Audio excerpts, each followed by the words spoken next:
we've started. Okay, so yeah, what I was going to say was, it's so lovely when I jump online and the first message I see is somebody talking about self-worth and what we think we're worth. And the card of the day was the Ace of Swords. This is clarity, this is truth, piercing through the delusion of possibly how we see ourselves or how others view us. This bubble up here is the enlightenment that the sword of truth has brought. And we can use this sword to cut ties with anything that isn't in alignment with us. But yeah, so that was really nice. And the other card that came out with it was precious time. I mean, you know, if we were given a limited amount of time, what are we going to use that time for? What are we going to focus on and put our energies towards? I've had to really sort of level up myself and think, you know, if I was only given a little bit of time, where's my mental energy going to go? What's serving me? What's not serving me?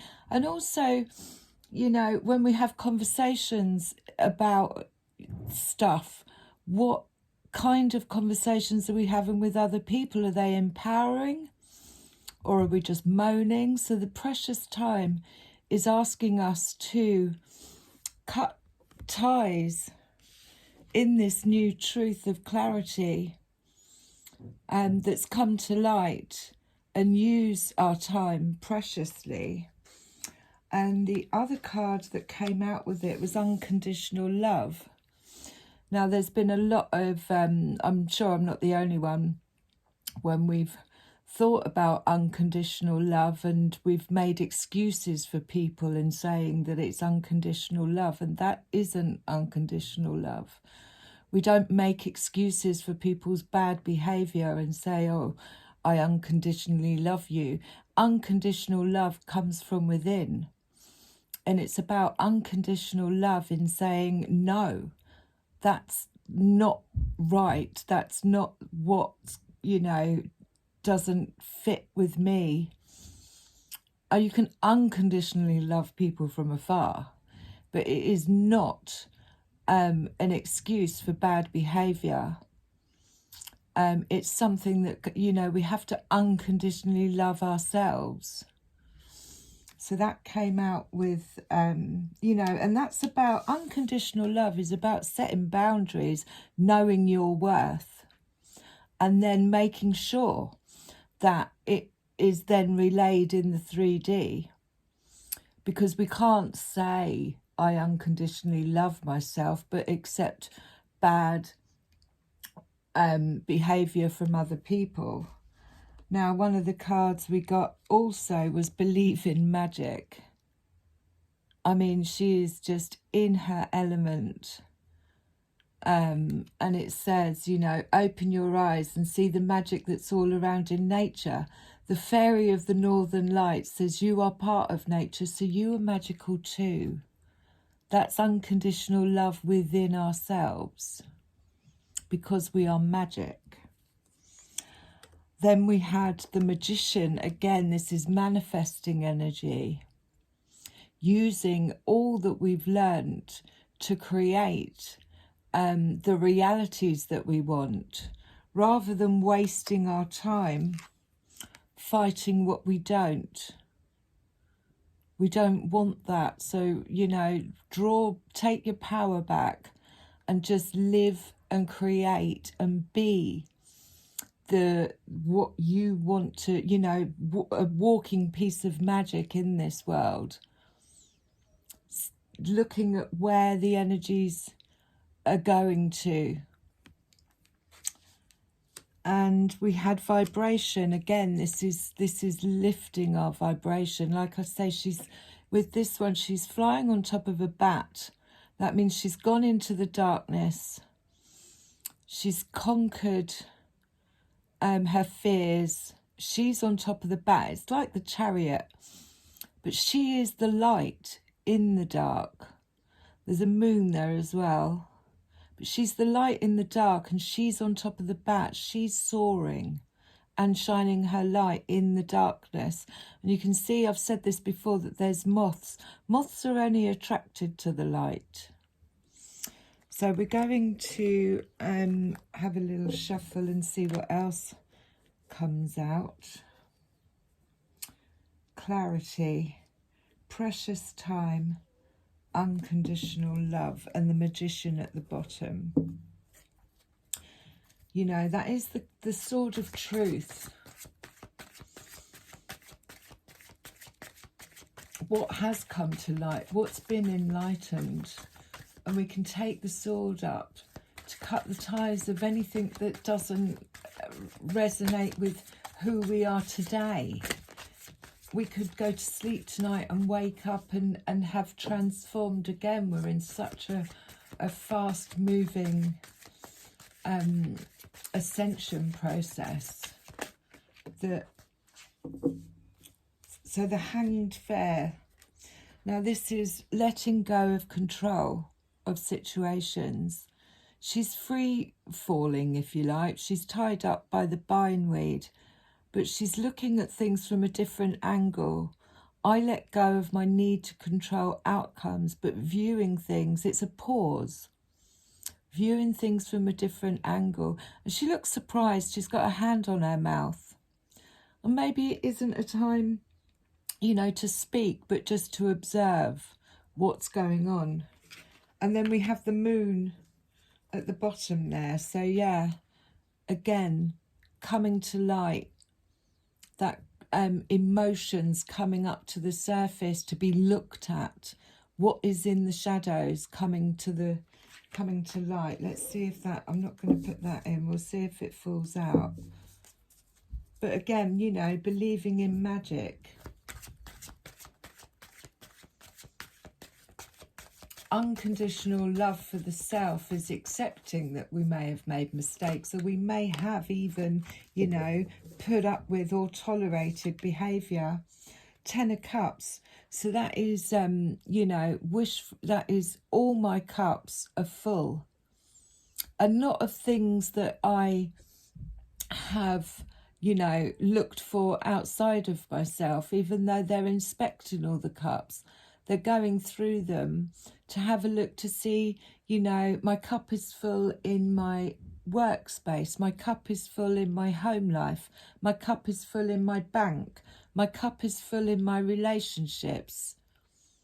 It's about going through those cups and levelling up what it is that we think we deserve, because we deserve the 10 of Cups.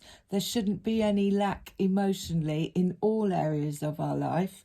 And if we have to use this sword to cut through and pierce through, to get some clarity as to where we're not getting the 10 of Cups.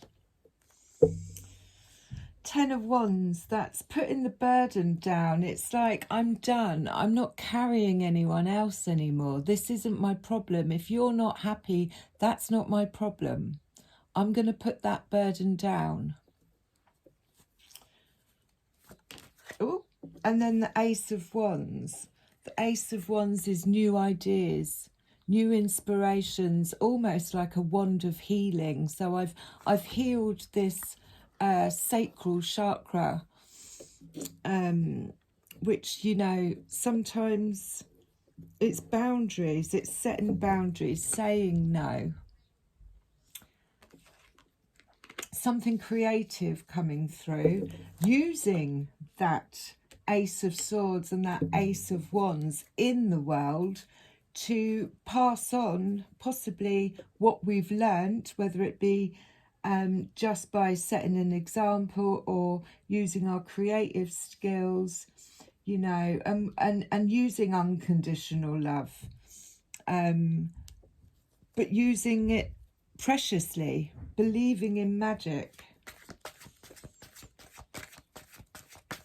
Because you are magic, we are magic. I mean, we must be magic, otherwise we wouldn't still be here, right? Is my belief.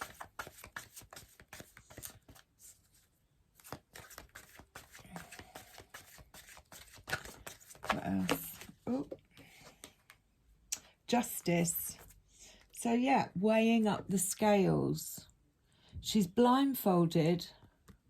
She's got that sword of truth in her hand, but she doesn't need to see. She can just feel by the balance of the scales where there's unjust, where there's discord, where there's disharmony, where there's unfair treatment. And she's using the sword to cut ties with anything that isn't in alignment with her Ten of Cups. Massive light at the top there. But justice, weighing up the scales. Eight of Swords at the bottom. This is a feeling of entrapment, but normally it's mental entrapment. You can see by her face she's not very happy, but it could be to do with, you know, systems or programs that we have had put on us by a certain age. You should be doing this, you should be doing that, whatever, etc. These are mental entrapments of enslavement which keep us limited to what we can do. And then when we change our thought patterns or our beliefs, or we start getting some clarity around the truth of the situation, that we're not enslaved or trapped in anything at any time.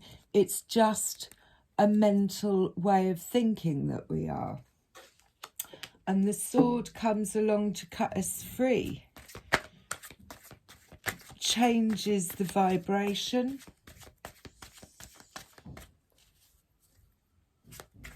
And then we have justice. But I mean, those scales and the King of Pentacles. So again, this is having it all, and there's death. So she's sitting on the skull. She's closed out a cycle. She's saying, that's enough. I decide when things end. I'm not going to sit in eight of swords and feel trapped by mental thought patterns that may have been going on for years, through generations of societies or whatever. I decide that it's time for a death, and then from the death comes the rebirth. But with the King of Pentacles, it's masculine energy. It could be father figure, it could be, it's businessman. He's, you know, he's got empires. In this particular card, he's organized a party, and all he wants is for everybody to be happy, and he's got enough to share. It could be generational wealth coming through, but the King of Pentacles is meticulous in building his empire.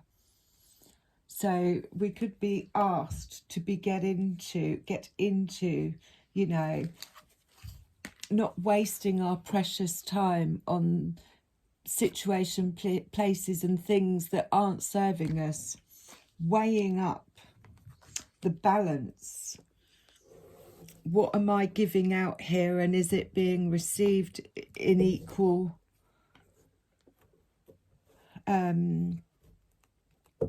equality? Oh, sounded exhausted then.